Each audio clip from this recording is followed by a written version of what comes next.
একদিন ঘুম ভাঙলে আচমকা মনে হয় এখন সন্ধে না সকাল। এটা কোন দেশ? এ কার বালিশে আমার মাথা, কিংবা বালিশটা আমার হলেও মাথাটা কার? একদিন মনে হয় দুনিয়ায় আমার একজনও চেনা মানুষ নেই।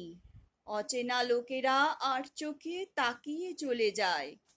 কোথায় যেন একটা সেতু ভেঙে পড়ছে, কিন্তু আমার তো কোনো নদী নেই।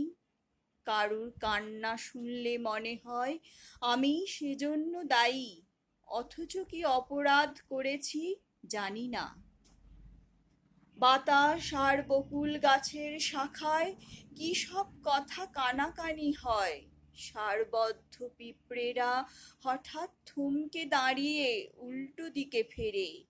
কোনো দিঘির বুক জলে চোখ বুজে দাঁড়িয়ে আছে এক নারী। তার চোখ খোলার প্রতীক্ষায় কেটে যায় অনন্তকাল। একদিন হাওয়ায় অজস্র পাখির মতন উড়তে থাকে চিঠি, তার একটাও আমার জন্য নয়।